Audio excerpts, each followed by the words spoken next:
Wyoming Territory, autumn of 1883. The wind had a bite that morning, sharp and dry, tugging at the golden grass spread across the foothills like a threadbare quilt.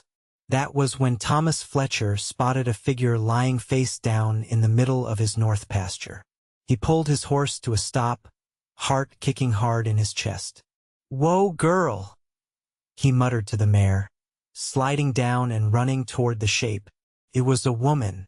Her dress was torn near the hem, dust covering her skirt and sleeves. Her bonnet had come loose, hair soaked with sweat clinging to her temple. She looked no older than 20, and her face was pale, lips cracked. Her boots were worn through at the toes. Thomas dropped to his knees. "Ma'am." His voice was rough from disuse, but gentle. "Can you hear me?" She moaned softly. Her eyes fluttered open, unfocused. "Do not move," he said, already shrugging off his coat to wrap around her shoulders. "I will get you warm. You are safe now." She tried to speak. Her voice came out dry and broken. "Water." He lifted her carefully into his arms. She was light as a sack of grain. "You rest. I will get you home." His homestead sat a half-mile down the hill, nestled against a stand of pine. The cabin was small, but solid, built by his hands when his brother died and left him the land. He had not expected to share it with anyone. Until now.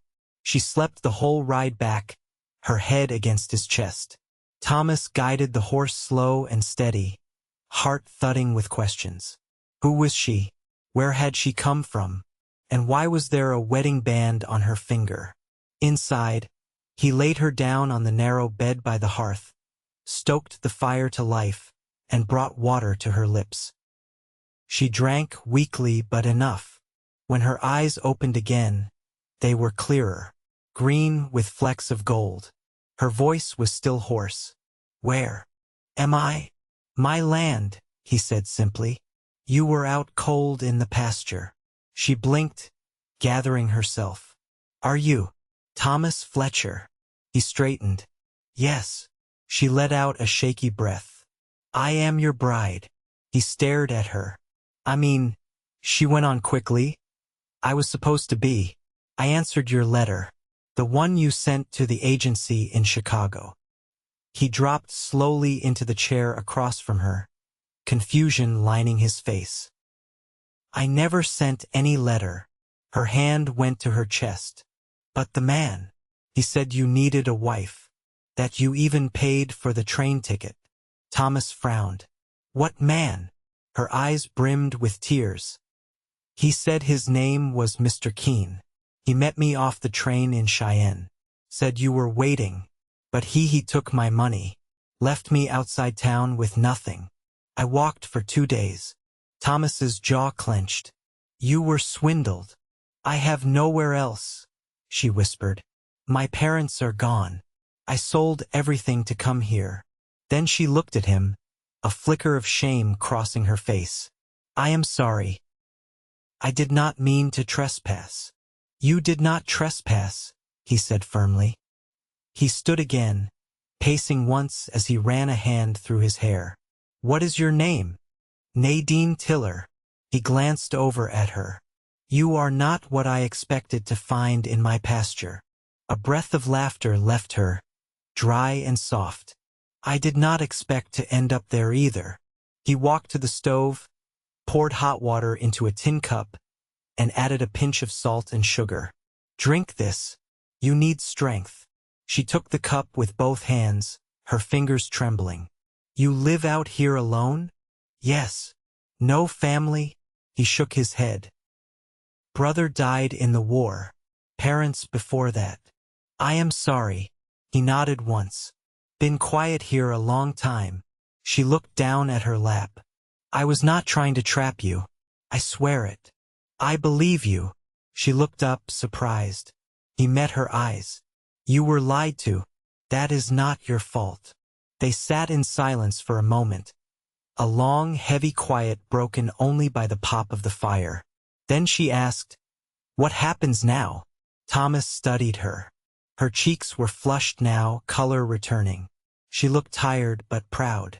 Her hands were calloused, not the hands of someone soft. She had walked miles through open prairie with no food or water.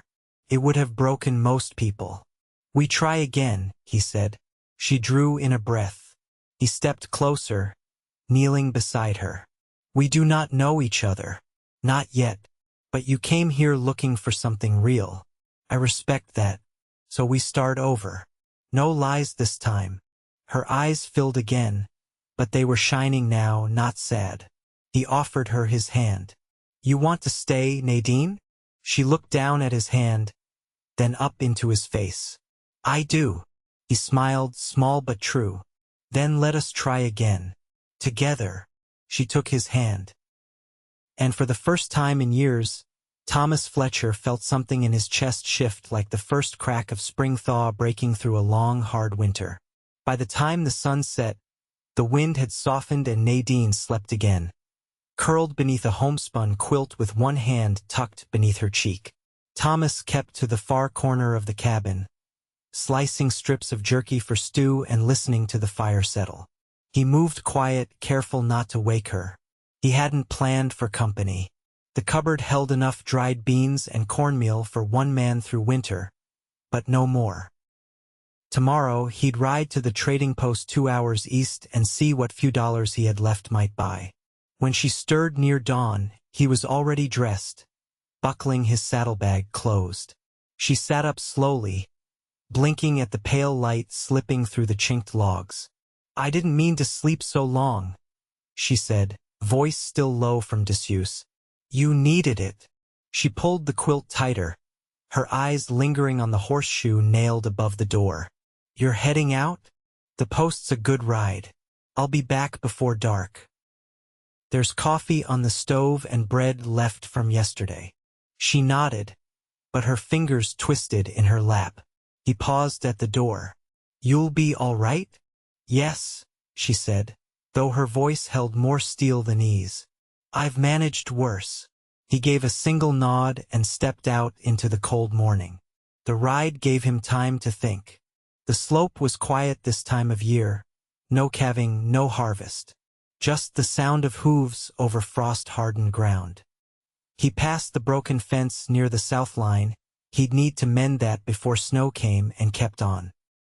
At the post, he traded 2 pelts and a coil of spare wire for flour, salt, and dried apples. He asked Martha, the woman who ran the place with her son, if she'd heard of a man named Keene. She hadn't. "You watch yourself," was all she said when Thomas mentioned what happened. "Men like that don't quit just because they're done with one girl." He rode home faster than he'd come. When he pushed the cabin door open, Nadine was standing at the table, sleeves rolled up, peeling potatoes with a paring knife. Her hair was damp, braided back neat, and her cheeks pink from the water pump. "You didn't have to. I couldn't sit still." She glanced up. "I hope it's all right." He set the sack of supplies on the table. "It's more than all right." She smiled, faint but sure, and went back to her work. They ate in quiet, the stew thick and hot. Outside, night pressed against the windows, and the wind had picked up again, whistling low through the pine. After supper, she stood at the hearth and looked over at the shelf above his boots lined with ledgers, a Bible, and a folded flag. "You keep books?" He nodded. "My brother taught me. I write down what I plant, how much I trade. Helps me remember what works." She stepped closer, her gaze on the lined spines. "I used to copy scripture for the pastor back home. My penmanship's still neat. You're welcome to write in them, if you like." She looked at him then, not startled, just quiet. "That's the kindest thing anyone's said in a long time." Thomas shifted his weight. "It ain't much. It is to me." He cleared his throat, suddenly uncertain of his hands. "There's a cot in the loft. I'll sleep up there from now on, until we figure things out." Her expression didn't change, but her voice softened. "You don't have to do that." "I want to." She didn't argue, just nodded, slow and even. He climbed the ladder with a blanket draped over one shoulder. The loft was narrow, meant more for storage than sleeping, but he didn't mind. Down below, she moved about the cabin, banking the fire and folding the quilt. He lay on his back, staring at the beams above, listening to the sound of her footsteps, the rhythm of a second person filling the space. The wind rattled the shutters once, and then settled. And for the first time in years, he didn't feel quite so far from the world. The days turned colder, frost clinging to the porch railings by dawn and the scent of snow riding the air.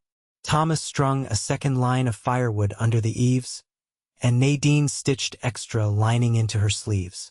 They worked side by side without speaking much, but something steady passed between them in the quiet, the kind of trust that didn't need explaining. One morning, after a night of sleep, she found him on his knees by the fence line, coaxing a tangled calf free of the wire. She brought a pail of warm mash without being asked, then crouched beside him, pressing her hands to the calf's neck. "You know," she said, brushing straw from her skirt, "I once got caught on a fence just like this. My skirt tore clean through, and my sister laughed so hard she dropped the water bucket. You too close. We were." She married a tinsmith in St. Louis after the fever came through. Nadine didn't look up. "I wrote to her once after, but I never heard back. I think she didn't want a reminder." Thomas eased the wire off the calf's leg and stood. "You ever think of going east again?" "I used to, but I don't anymore." She turned to face him. "There's nothing waiting for me there." He didn't press her further. They walked back to the barn in silence, the calf limping behind, and when she laid her hand on the gate latch, he noticed the raw skin at her knuckles. "You've been working too long without gloves." "I lost mine on the trail. I didn't think to ask if you had a spare." He disappeared into the tack room and returned with a pair of sheep-lined ones, worn but whole. "They're big, but they'll keep the cold off." She slipped them on, flexed her fingers once, and said softly, "Thank you." That night, she brought in a bundle of dried mint and hung it above the stove. "Figured it'd clear the air some," she said, brushing snow from her shoulders. He was trimming a broken bridle strap, but he looked up. "You know a fair bit about plants?" "Enough not to poison myself." She smiled faintly. "Mama kept a root cellar. I learned by watching." "You ever think of planting a garden come spring?" "I was hoping you'd ask." Then, after a pause, "I miss digging into the earth. It's the only thing that makes the world feel quiet." Thomas nodded. "We've got space behind the shed. Gets good sun." They fell into a rhythm after that. She swept the hearth clean each morning and soaked beans overnight. He brought water from the creek when the pump froze and patched the storm shutter that leaned in the wind. They didn't speak of what might come after winter, only what needed doing now. One evening, as he cleaned his rifle by lamplight, she took down the ledger and opened it to a fresh page. "You mind if I record the trade from last week?" she asked. "Go ahead." She dipped the pen, careful and precise, her brow drawn. He watched her for a moment, the way her hand moved steady as a clock hand, the way her posture had eased these last few weeks, not quite relaxed, but no longer braced for something to go wrong. She set the pen down and turned. "You always this quiet?" He ran a cloth through the barrel. "Not always. Just don't have much to say if I can't mean it." "What do you mean, then?" He looked at her across the lamplight. "That you've carried more than your share, and you don't let it show." She didn't smile. She just looked at him, long and steady, and then said, "Well, that's the kindest truth I've ever been told." He stood and crossed the room, setting the rifle back into its rack. "You deserve more than kind truths." There was a stillness then, the kind that's stretched between two people when something unspoken shifts. She didn't step back when he stood beside her. She just tilted her head slightly toward him and said, "So do you." He reached out, slow and sure, and brushed a strand of hair from her cheek. She didn't flinch. Outside, the pine boughs creaked in the wind. Inside, the silence filled with something different, no longer the hush of loneliness, but the space where something new took root. Something that didn't need to be named just yet. Not when it was finally starting to grow. A week before Christmas, the first rail snow came thick and silent, piling against the doorframe and settling over the pasture like a wool blanket. Thomas woke early to shovel a path to the barn while the horses whickered inside, their breath curling in the cold like smoke. Inside the cabin, the air was warm from the coals she'd banked overnight. Nadine stood at the table, cutting strips of muslin and humming low under her breath, something soft and tuneless. Her movements were slow but certain, careful not to waste anything from the cloth laid out across the table. Thomas stamped snow from his boots and set the shovel by the door. "What's all that?" She didn't look up. "Wrapping cloths. We used to make them back home better than paper, and you can reuse them. I thought if you had something to trade, they might add value." He crossed the room, brushing frost from his collar. "Wasn't expecting to give out presents." "They don't have to be presents," she said, folding a square into a triangle. "Just a bit of care in the giving." He watched her hands move, swift and sure, then turned to hang his coat. "I've got some small things in the shed. Carvings I made last winter when the cattle froze in. Never thought much of them." "Let me see," she asked, wiping her palms on her apron. He led her across the yard, the snow crunching under their boots, and opened the shed door. Inside, stacked beside the harness pegs, were a dozen small whittled figures: birds, horses, a pair of oxen yoked together, and a woman kneeling with a basket in her lap. Nadine crouched to run her fingers over the grain. "You carved these?" He nodded, leaning against the frame. "Didn't sleep much last winter. Gave my hands something to do." "They're beautiful," she said, taking the oxen in both hands. "You could trade these easy." He shrugged. "Didn't make them to sell. Just didn't want to forget how things looked." She stood and turned to him. "You remember things with your hands, then?" He met her gaze. "Don't know how else." The wind had died by the time they went inside, but the cold clung to their coats. Nadine hung hers by the stove and looked toward the window, where the snow had stacked high on the sill. "Was there much to do around here before the war?" she asked, untying her apron and folding it across the chair. "Different kind of busy," he said, gathering kindling in the crook of his arm. "My brother used to break horses for the army. I'd watch from the fence rail and think he was made of iron." "Did you ride with him?" "Not until after he left. He said it'd keep me soft if I didn't learn for myself." She smiled faintly. "I rode once bareback when I was 12. Got thrown halfway across a paddock." He knelt by the stove and lit the kindling with a twist of tinder. "Get back on. Waited 2 summers before I dared." The fire caught, casting light across the floor. She sat near it, pulling her knees beneath her skirt. "You think of him often?" she asked. Thomas didn't answer right away. "Every time I pass the north fence." She nodded, not pressing further. "I think about my mother when I sew. She used to hum like I do, same tune, though I never knew the name." He sank into the chair across from her. "Funny how some things stay in the body." She looked over, eyes steady. "It helps talking like this." He held her gaze. "Then we keep doing it." Outside, snow whispered down in steady rhythm. Inside, the warmth grew slow and sure, like something chosen rather than stumbled into. And neither of them moved to fill the silence that followed. It didn't ask to be filled. It only asked to be shared. By late January, the snow lay deep across the fields, muffling sound and slowing every step. The cabin's roof creaked under its weight, and the pine trees bowed with it. Inside, the days stretched long, shaped by small tasks and shared quiet. Thomas was mending the hinge on the barn door when Nadine stepped outside, shawl wrapped high around her neck and cheeks red from the stove heat. "There's wax dripping from the candle mold," she said, brushing a bit of lint from her skirt. "You still want to pour the rest tonight?" He stood, straightening his gloves. "If the wicks are dry, we might as well. Lantern oil's running low." She nodded. "I'll boil more water."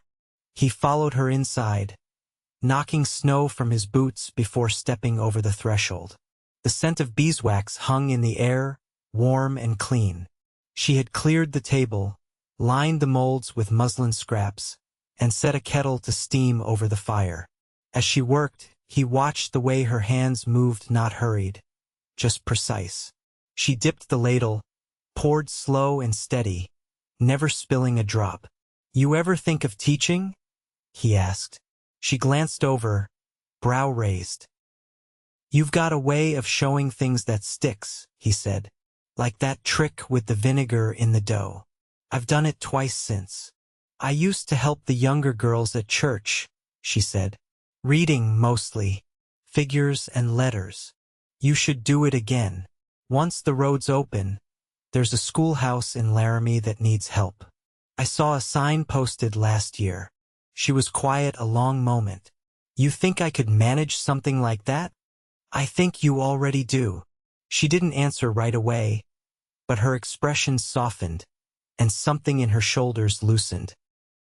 That evening, after they'd poured the last of the wax and stacked the candles to cool, she reached for a small wooden box near the hearth.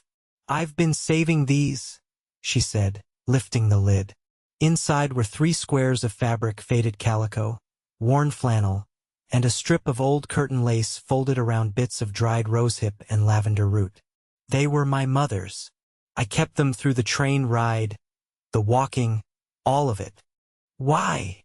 he asked gently. "They reminded me that I came from somewhere," she said. "Even if that place doesn't exist the same anymore." She handed one to him. "This one's for you. You've made a different kind of home here, one I didn't expect." Thomas took the bundle and held it in both hands. "I don't have anything like that. Nothing left, really." "You've got what you've built," she said. "That counts just as much." They stood quiet then, the fire casting soft shadows across the walls. He reached out, not rushed, and took her hand. "I've been thinking," he said. "We've been side by side through snow, sickness, and silence. And you're still here." She met his eyes. "I'm not going anywhere. I never put out a letter," he said. "Didn't think I deserved someone who'd come all that way. But you came. I didn't expect you either," she said. "But I found something worth staying for." Thomas stepped closer, their hands still joined. "I'd like to make it real. Not because of some lie or mistake. Because I want it." She searched his face, then nodded. "So do I." The next morning, they rode out to a small chapel near the ridge, where the pastor lived beside his goats and kept a pocket Bible in his coat. No guests, no lace, just frost on the windows and the smell of pine from the wood stove. She wore her mother's pin, and he wore the same coat he'd wrapped around her that first day. When they returned, the light had changed, not brighter, just clearer, like something had settled into place. That spring, Nadine planted rows of greens behind the shed, her hands in the soil while Thomas repaired the plow. She rode into Laramie twice a month, helping at the school, and came back with ink stains on her fingers and stories of children learning their letters. Thomas added another room to the cabin. He built it with thick logs and a wide window that caught the morning sun. She filled it with books and dried herbs and a cradle he carved one quiet afternoon, just in case. The land remained hard. Storms came and fences broke. But they mended each thing as it came, together. And the silence between them never carried weight again, only warmth. Years passed. The trees grew taller. The soil, once stubborn, softened under Nadine's care. And always, at the center of it, were two people who had once met in the cold with nothing certain but the wind. Now, they stood side by side in a life they had built from each other's steadiness, hand in hand through every season. They never spoke much of how it began. They just lived, and loved, and stayed.